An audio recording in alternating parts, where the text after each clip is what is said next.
I am a publisher, writer, editor, daughter, sister, auntie, dog mom, and many other things, including currently a cancer patient. But I am not a doctor or medical professional of any sort. What you are about to watch is an episode of my journey through cancer. I'm sharing my adventure with you in hopes that you'll find something here that's comforting and maybe even inspiring. This video is not intended to provide any sort of diagnosis or treatment plan. Please go talk with your doctor for professional medical advice. When the dentist who had been caring for my teeth for decades retired, his practice was taken over by his young associate, which to me as his patient was an act of genius because I got to have a dentist who was just as wonderful as the one that I'd had for so very long. So it was mere weeks before my diagnosis of cancer that I had gone in to see him for a routine teeth cleaning. And that's when he discovered 2 tiny little cavities that needed to be taken care of. Once I got the cancer diagnosis, I called him and I said, got to get this taken care of before I can start chemo. So he squeezed me in, for which I thank him greatly. Meet Dr. Jeffrey Raymond. So the one issue with not all chemotherapy, there are so many different regimens and different medications they use now. Sometimes patients can develop what's called an oral mucositis. So the mucous membranes in your mouth, mainly the cheeks and under your tongue, can become inflamed. You can develop these ulcers, which can make eating, drinking, everything just pretty miserable. Will you have any kind of a feeding tube or anything like that they've talked about? They haven't talked about that. Okay. That's generally more if it's like head and neck cancer, if they're dealing with the esophagus or the trachea, anything like that. But still, any of the regimens, you can develop that. So there are some things that the radiation oncology team may go through some things with you. They may actually prescribe some different agents. There are some things that we can prescribe also. It's really just palliative care, just trying to keep everything comfortable enough to function while they're there.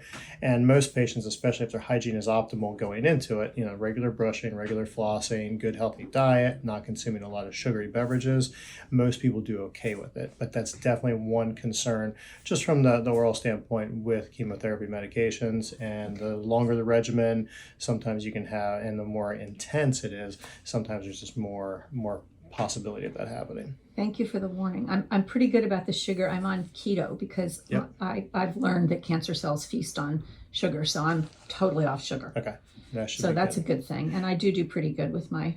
Especially flossing, because that's where sometimes there's some bacteria plaque can accumulate, and it's just a nice way to get it off of there. It's just routine flossing daily and brushing a couple times a day.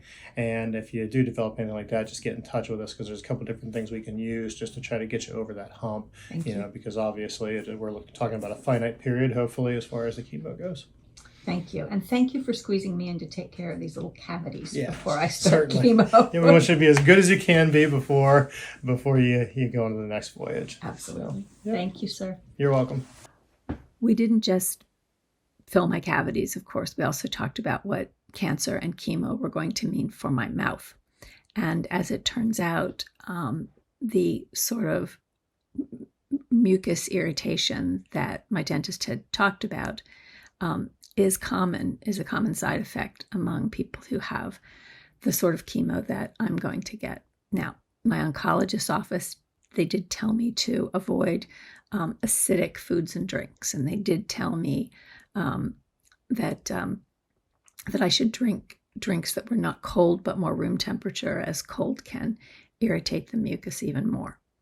But here's the thing: they at my oncologist's office didn't tell me to avoid sugary drinks, and they didn't tell me to make sure my oral hygiene was pristine, and they didn't tell me about remedies that might be available if and when I get the sort of mouth sores that you get from this kind of chemo. And to me, this underscores the importance of having a variety of experts on your team. I mean, did the people at the oncologist's office just think my oral hygiene was adequate?